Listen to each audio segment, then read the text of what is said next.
Praise the Lord. प्रभु की स्तुति हो। How many of you are happy today? आप में से कितने लोग आज खुश हैं?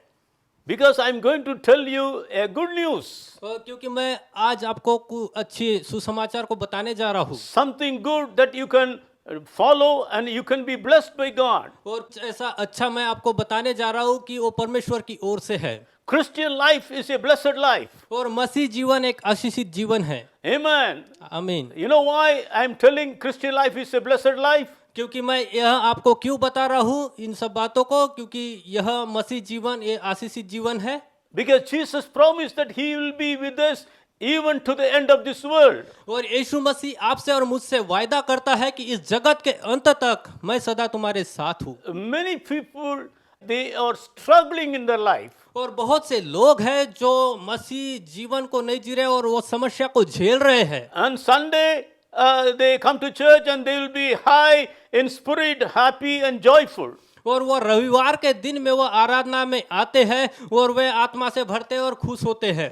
But Monday, Tuesday, Wednesday, Thursday, Friday, Saturday, they crash. They are very low in the spirit. और सोमवार से लेकर शनिवार तक वे अपने आत्मा में बहुत धीमे हो जाते हैं। When they have lot of money, they will be happy. और जब उनके पास में पैसा होता है तब वह बहुत खुश होते हैं। If they don't have, then they feel sad and disappointed. और जब उनके पास में नहीं होता है तो वह बहुत निराश होते हैं और दुखी होते हैं। God wants us to live Christian life like a balanced Christian life. और परमेश्वर आपको और मुझे यह चाहता है कि आप बराबर संतुलन में मसीह जीवन को जिए। I'm going to teach you from the Word of God how you can have that victorious Christian life. और मैं आज आपको मसीह के वचन से यह सिखाने जा रहा हूँ कि किस प्रकार से आप मसीह में विजय का जीवन को जी सकते हैं। And turn with me to the book of Colossians chapter 2 verse 6 and 7. और मेरे साथ में अपने पवित्र शास्त्र को निकाले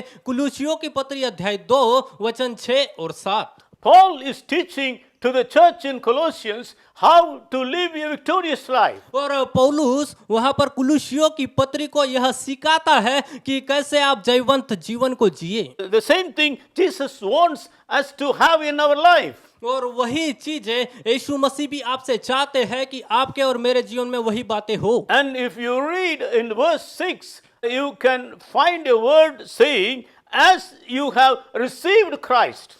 और वहां पर यदि आप पढ़ते हैं तो आप इस बात को पाते हैं कि जैसा मसीह को आपने ग्रहण किया।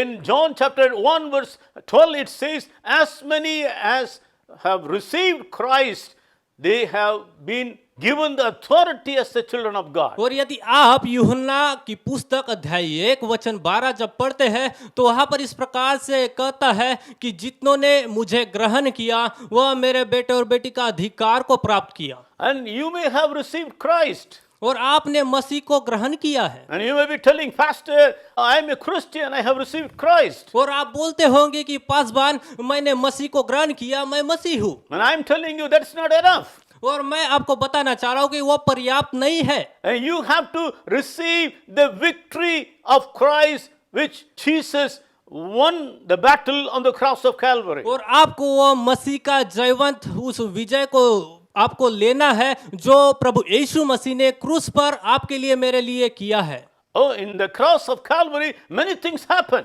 और वो कलवरी क्रूस पर बहुत सी बातें घटित हुआ। You have to receive Christ not only as your Savior, as your Lord, and the one who gives you victory. और आपको केवल उद्धारकर्ता के रूप में ही आपको ग्रहण नहीं करना है, लेकिन आपको वो विजेता के रूप में भी उसे ग्रहण करना है। Salvation is free gift of God. और उद्धार परमेश्वर की ओर से फ्री में वो बिना पैसा लिए हुए वो आपको दिया गया है। But you have to receive the lordship or the kingship of Jesus. और आपको परमेश्वर की वो प्रभुता को ग्रहण करना है। You have to accept him as your Lord and allow him to control your life. और आपको प्रभु यीशु को प्रभु के रूप में स्वीकार करना है और आपके जीवन को उसे नियंत्रित करने देना है। That's why Paul says, not I, but Christ. और इसलिए प्रेरित पौलुस कहता है, मैं नहीं लेकिन मसीह मुझ में जीवित है। And that is the meaning of receiving Christ. और उसका मतलब यह है कि यीशु मसीह को ग्रहण करना, Receiving His authority, receiving His lordship, receiving His greatness. उसके अधिकार को ग्रहण करना, उसके प्रभुता को ग्रहण करना, उसकी महानता को ग्रहण करना। And you have to submit yourself before the authority of Jesus. और आपको अपने आप को प्रभु के हाथ में सौंप देना है। After you receive all these things, और आप ये सब जब चीजों को प्राप्त करते हैं, and in the verse 6 it says to walk in Him. और वचन 6 कहता है कि आप उसमें हमेशा चले। Amen. You have to walk in Him. आमीन, आपको उसमें हमेशा चलना है। And many people, they just stop after receiving Jesus Christ, they just stop there. और बहुत से लोग हैं जो यीशु मसीह को ग्रहण करते हैं और फिर वहीं पर रुक जाते हैं। And you have to walk into deeper things of God. और आपको परमेश्वर की उन गहरी बातों में, गहराई में आपको दिन प्रतिदिन बढ़ना है। Christian life is walking, Christian life is running. और मसीह जीवन मसीह में चलना है और उसमें दौड़ना है। Amen. And in Romans chapter 6 verse 4 it says you have to walk in a new life in Christ. और रोमियो की पत्री अध्याय 6 वचन 4 में इस प्रकार से कहता है कि आपको नए तरीके से जीवन उसमें चलना है। And salvation means you have to accept Jesus Christ, confessing your sins and being baptized in the name of Father, Son and the Holy Spirit. उद्धार का मतलब यह है कि जब आप मसीह को ग्रहण करते हैं, वह आपके लिए मारा गया, गाड़ा गया और फिर से जी उठा और उसमें आप चलते हैं। So when you come out of the water, that means your old man is buried and your new man has been risen with Christ. So you have to walk a new life. और जब आप बपतिस्मा को लेते हैं, उसके साथ में आप मारे जाते हैं, गाड़े जाते, फिर से जी उठते हैं और फिर उसके बाद आप उसमें चलने लगते हैं। A new life. नया जीवन, New life. नया जीवन। Many people, they say, oh, we are Christians, but they have all the old habits and all the old things. They fall down and get up. No. बहुत से लोग वहां पर है और बोलते हैं कि हम मसीह हैं, लेकिन फिर भी उनके जीवन में वो पुरानी बातें दिखती है। No purani baat. और वो पुरानी बात नहीं चाहिए। Everything should be new. आमीन। और हर चीज नया होना चाहिए। Amen. A new life. नया जीवन। Walk in new life. Walk in Him. और मसीह में आपको नया जीवन होना है और उसी में चलना है। Walk in life of faith. और विश्वास में चले। Walk in the life of obedience. और आज्ञाकारिता में चले। Walk in the life of holiness. और पवित्रता में आप चले। And then God will bless you. और तब प्रभु आपको आशीषित करेगा। And walk in and according to the word of God. और परमेश्वर के वचन के अनुसार आप चले। That is the most important thing. और वह बहुत महत्वपूर्ण बात है। Not just sitting, just start walking in faith, holiness, obedience. ऐसे ही बैठे ना रहे, लेकिन आप पवित्रता में चले, आज्ञाकारिता में चले। And then we read in the same portion, Colossians chapter 2 verse 6, it says you have to be rooted and built. और उसी में हम पढ़ते हैं कुलुसियों की पत्री अध्याय 2 वचन 6, वहां पर आपको जड़ पकड़ने के विषय में बताता है। Amen. The two things are said together, rooted and built. और वहां पर दो बातें आपको और मुझे बताता है, जड़ को पकड़ना है और बनते जाना है। And rooted means some tree or plants. और जड़ का मतलब यह होता है कि एक हम पेड़ को देखते हैं और उनकी जड़ों को विषय में हम देखते But हैं। built means a structure or a building. और जो निर्माण करने के विषय में हम देखते हैं तो वहां पर वो एक ढांचा को दर्शाता है। Paul joins both together.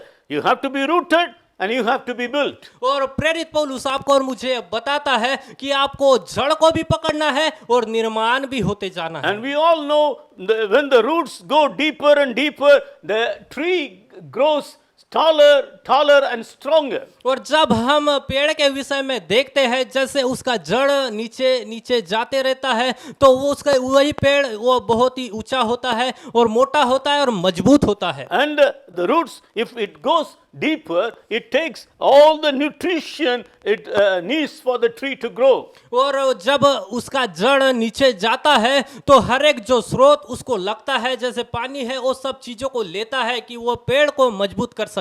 You have to be rooted in the word of God. और आपको मसीह के वचन में जड़ को पकड़ना है, That is our nutrition. और वही हमारा स्रोत है। Amen. You can have boost, Horlicks and all the things, but for spiritual life, spiritual growth, you need deep rooted in the word of God. और जैसे कि आप अपने शारीरिक जीवन को अच्छा बढ़ाना चाहते हैं तो उसमें आप हॉर्लिक्स और बूस्ट को लेते हैं, उसी प्रकार आपको और मुझे मसीह जीवन को यदि बढ़ाना है तो आपको और मुझे मसीह के वचन को लेना है, उसमें जड़ पकड़ते जाना है। And he also writes about building. और वह निर्माण के विषय में, बिल्डिंग, इमारत के विषय में बता रहा है। And when you see people building buildings, you see they put a brick like this and put another brick, placing some cement, just brick by bricks they build. और जब आप ईटा को, जब आप इमारत के विषय में देखते हैं तो वह ईटा और सीमेंट एक के ऊपर एक रखते जाते हैं और इस प्रकार से वो निर्माण को करते हैं। A single brick will not be called as a building. और एक ईटा को ही हम इमारत नहीं बोल सकते। So each brick should be binded with a cement and then the building comes. और जब आप इमारत को निर्माण करना चाहते हैं तो वहां पर ईटा के ऊपर सीमेंट और सीमेंट के ऊपर फिर ईटा, इस प्रकार से आपको लगाना पड़ेगा। And the Bible says we are the temple of God. We are the church of God. और परमेश्वर का वचन आपको और मुझे बताता है कि हम प्रभु के मंदिर हैं। And we are the temple of God. और हम मसीह के मंदिर हैं। And we are the body of Christ. और हम मसीह के शरीर हैं। And so we have to be built. और हमें निर्माण करना है। Many people they say, oh, I am independent Christian. और बहुत से लोग बोलते हैं कि मैं स्वतंत्र मसीह हूँ। No, nobody is independent. और वहां पर कोई भी ऐसा स्वतंत्र नहीं You है। have to be interdependent. और हमें एक दूसरे से जुड़े रहना है। That's why we need the fellowship of other Christians. इसलिए हमें यह जरूरी है कि हम दूसरे के साथ में, दूसरे मसीहियों के साथ में संगति करें। You know, that's why we have to gather together to worship the Lord, to hear the word and to grow together. और इसलिए आपको और मुझे एक दूसरे के साथ में संगति करना है, उनके साथ में बढ़ना है मसीह में। Then we can be built like a palace for God. और तब हम महल के समान बनते जाएंगे और हम परमेश्वर के होंगे। Next thing, Paul says you have to be established. और आपको प्रेरित पौलुस फिर से वहां पर बता रहा है कि आपको स्थिर होना है। You know, some people they will be in this church for 1 week and another church for the next week. और वहां पर ऐसे बहुत से लोग हैं जो एक सप्ताह के लिए दूसरे कलीसिया में जाते हैं और फिर दूसरे कलीसिया में जाते And हैं। if some problem comes, they will be moved, they will be shaking. और जब समस्या आता है तो वह हिल जाते हैं, डगमगा जाते हैं। And psalmist David says in Psalm 62, और यहाँ पर भजन संहिता में दाऊद राजा कहते हैं 62 में, I will not be moved. और मैं हिलूंगा नहीं, डगमगाऊंगा नहीं, Because he says, I am strong और मैं मसीह में मजबूत बनूंगा, and I am established in Christ, established in the right doctrine. और मैं सही सिद्धांतों में स्थिर रहूंगा, खड़ा रहूंगा। Amen. Established in faith, that is most important. और मैं विश्वास में स्थिर रहूंगा, वह बहुत महत्वपूर्ण है। Established in the right doctrine. और आपको और मुझे वो सत्य की सिद्धांतों में स्थिर रहना है। And now we hear lot of wrong doctrines. और हम बहुत सी बार उन गलत सिद्धांतों के विषय में सुनते हैं। Understand the right doctrine and be established. और आपको सही सिद्धांतों को समझना है और उसी में स्थिर रहना है। He also says, as you have been taught. और वहां पर लिखा है कि जैसा तुम्हें सिखाया गया है। How you are being taught, that is most important thing. और आप किस प्रकार से सिखाए जाते हैं वह बहुत महत्वपूर्ण है। Let the good man of God or woman of God teach you the right doctrine and you be under teaching of the right doctrine. और अच्छा प्रभु का जन वो सही सिद्धांतों को आपको सिखाना चाहिए। That's most important thing. वह बहुत महत्वपूर्ण की बात है। And the next we read, abounding in it. और मसीह में ही आपको जुड़े रहना है या बंधे रहना है, Or it means growing in it. और उसी में आपको बढ़ना है। Every day that need to be a growth. और हर दिन आपको उसी में बढ़ते जाना है। When you take the example of a tree or a plant, the farmer or the one who is taking care will expect growth. और जब आप पेड़ के विषय में देखते हैं तो एक देखरेख करने वाला उसमें पानी डालता है और बहुत सी बातों को करता है कि वह बढ़े। And when he sees the growth, then he will be expecting flowers and fruits. और जब उसे वह बढ़ता हुआ देखता है तो वह उससे आशा रखता है, वो फल की और फूलों की। And we have to grow and we have to give fruits for the glory of God. और हमें उसी में बढ़ते जाना है और उसमें हमें फलों को देना है। And David, it is said about David, he was prosperous day by day. Every day he was showing growth in his life. और दाऊद वहां पर इस प्रकार से बताते हैं कि मैं दिन प्रतिदिन प्रभु में बढ़ते हुए जा रहा हूँ। Amen. Hallelujah. आमीन, hallelujah. You have to grow in Christ. और आपको मसीह में बढ़ना है। Another thing that will help you to grow, और वहां पर दूसरी बात है जो आपको मदद करता है प्रभु में बढ़ने के लिए, it says abounding in praise. वो स्तुति में आपको जुड़े रहना है। Abounding in praise. वो स्तुति में आपको जुड़े रहना है। If some problem comes, people they get discouraged, murmur, complain. और यदि कुछ समस्या को झेलते हैं लोग तो वह निराश हो जाते हैं और बुड़बुड़ाने लगते हैं। No budbada. और वहां पर no murmuring, Oh, murmuring or budbada or murmurando or murumurupu, everything is wrong. और वहां पर आपको बड़बड़ाना नहीं है और वहां पर आपको निराश नहीं होना है। You have to always praise God for everything. और आपको हर एक बातों में प्रभु को धन्यवाद देना If है। you have problem, praise God. और यदि आपके जीवन में समस्या है तो प्रभु की स्तुति करना Because the problems are temporary. है। और क्योंकि समस्या कुछ समय की है God will take care of the problems. और परमेश्वर हर एक बातों का ध्यान रखेगा और संभालेगा। If you are sick, it is temporary. God will heal you. यदि आप बीमार हैं तो प्रभु आपको चंगा करेगा। And just praise God in advance. और प्रभु को स्तुति करे और पहले ही आगे बढ़कर प्रभु की स्तुति करे। In advance, give thanks to the Lord. वो पहले से ही प्रभु को धन्यवाद करे। The Bible says, in everything give thanks. और प्रभु परमेश्वर का वचन बताता है कि हर एक बातों में प्रभु को धन्यवाद It करे। does not say in English Bible, for everything give thanks. It says, in everything give thanks. और इंग्लिश भाषा के पवित्र शास्त्र में इस प्रकार से नहीं बता रहा है कि हर एक चीजों में धन्यवाद दो, लेकिन वहां पर बता रहा है कि हर एक बातों में प्रभु को धन्यवाद। When you are in problem, give thanks. और जब आप समस्या में है तब परमेश्वर को धन्यवाद When दें। you are in some situation,